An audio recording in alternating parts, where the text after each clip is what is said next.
So, welcome back to the third part of this little experiment in Morrowind. In the last part, I guess we noticed how my character, not being very good at fighting skills, could nevertheless compensate and defeat relatively difficult enemies like a Flame, Atronach, or a Dremora, simply by using enchantments and enchanted offensive attack rings. And enchantments can be used by any character, no matter what their skills are, actually. So what I've done now is just gone a little bit further into the dungeon, and what you have up here is another Dremora, and what I'm going to try this time is see whether this Dremora can be defeated with the Demon Tanto, the summoned weapon that I used against the Dreamers and also the Ash Ghouls. So let's see, here it comes. I'll summon my Tanto and charge! Oh, not going terribly well, not going that bad either, but yeah, I missed a hit, and I've dropped to about half of my strength, and he's got more than that, I think. The screen capture thingy hides his yellow health bar, but you can see that I'm basically dead now, and he dropped to about half strength, so clearly facing this kind of guy head on with a weapon, even a summoned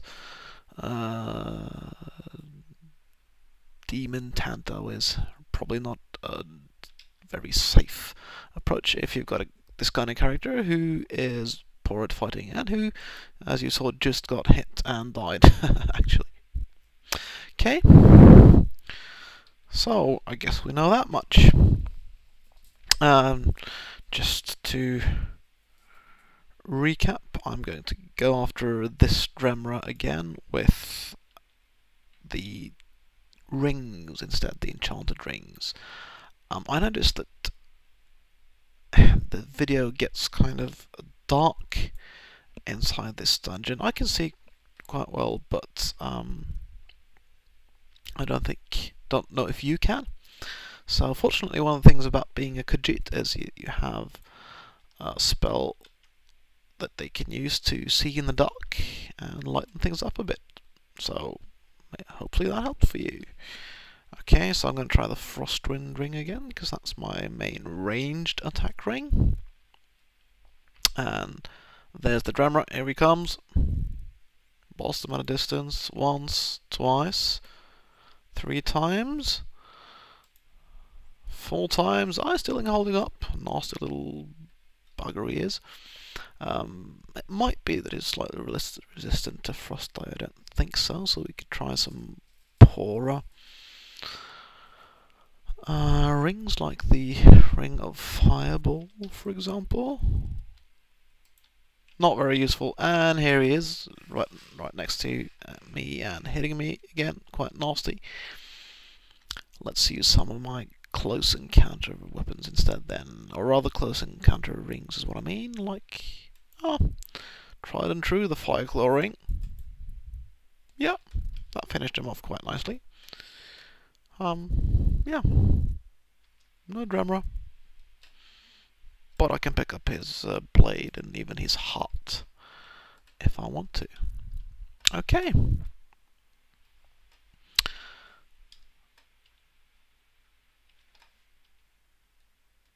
So, I guess what this proves, if anything, is that even a rather poor fighter who can't do magic or anything either, really, can, on the other hand, use enchantments. And if you have or get some good enchanted rings, for example, or, well, any type of offensive enchantment, you can just use that to hit quite a lot of relatively difficult opponents. So at level 11 at least, this is going quite well, I should say. The next thing we want to look at perhaps is, well, enchanted rings are all well and good, but how do we get them in the first place? Bethesda the developers, of course, knew that such rings would have the potential, at least, to be quite dangerous. So,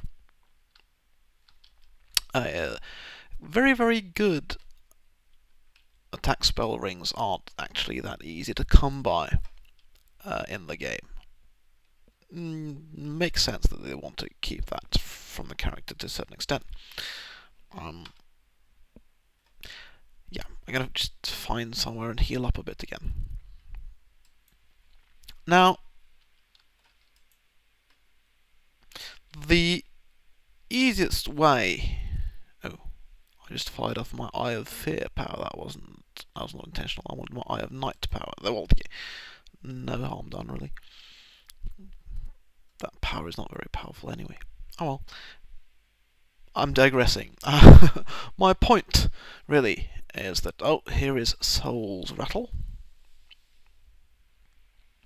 which is the heart of this dungeon where the big baddie is that I've been sent out to kill, and I don't think I want to do that. That's why I've turned and gone back, because, like I said, this dungeon is just such a good source of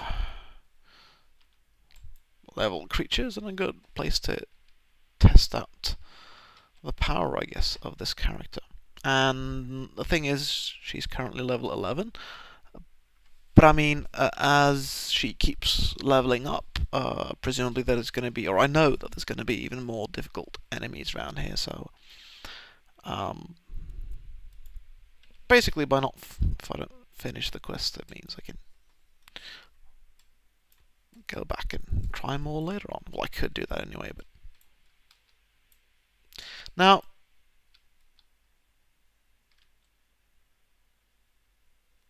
what I'm going to try next is look at, well, how do you get those nice enchanted rings and so on. Because there are some of them that are good, but you'd have to know where to look. My point, however, is that actually, as you maybe saw, the best attack rings that were here, actually, were the ones that I had made myself. The homemade ones. So if I just take a look at my hotkeyed items I've got. The Fire Claw ring, which is close range fire spell, 40 to 80 points for 7 feet on touch, so it does between 40 and 80 points damage, just like that. Then we have the Frost Wind ring, which is a ranged spell, and ranged spells are a bit more powerful, obviously, because you can just keep backing up and backing away from your enemies and blasting them, and that's why they're also a bit more difficult and expensive to make. So this Frostwind ring basically it works at a distance, but the damage it is much weaker. It hits for 35 to 40 points only. So about half of the Fire Claw ring. Both of those are rings that I made myself. And then we have the Ring of Ice Grip, which is actually standard ring that you could find and loot or get as a reward for some quest, perhaps. And you can see that this is a much weaker ring. It does 5 to 12 points of damage health and 5 to 12 points of frost damage, so altogether from 12 to 24 points of damage in close combat. That's kind of measly compared to my wonderful 40 to 80 points, right? If you look at the actual enchantment strength on the ring, you could also see that it has an enchantment strength of 30, charge of 30, whereas my homemade good rings have like 65, 75. Here's one. This is not a homemade one, but this is a more powerful one, and that's got 100. This is just the Ring of Stamina. It's just to increase my fatigue again when I get tired from all the running and jumping. And this is the life ring that I use to heal myself. And oh yeah, here's another homemade spell. This one is one that has quite a lot of strength, 100. There's an absorb health spell, so it does from 25 to 50 points of damage in close combat. So not nearly as powerful as the Fire Claw Ring, for example, 40 to 80, but on the other hand, absorbing health means it's a bit vampiric. You draw somebody else's health and then you get heal yourself at the same time. So even if it doesn't do quite as much damage when it heals you at the same time, you can just sort of getting an edge, even so. And then, alright, here's my Frost Claw Ring. That was 60 points straight of frost damage. Yeah, this is just a jump ring. I can use to jump even farther. So, what I mean to show you in the next video is, well, how do you then make these enchanted rings that will let any rather poor character still be able to beat, at least at level 11, be able to beat the composition. Did I say composition? meant opposition, sorry, be able to beat the enemies, that was what I meant. Okay, so welcome back later for a little tutorial, if you like, on how to make those wonderful little enchanted items that can, yeah, let any character beat pretty powerful opposition. But that's for later. Signing off for now.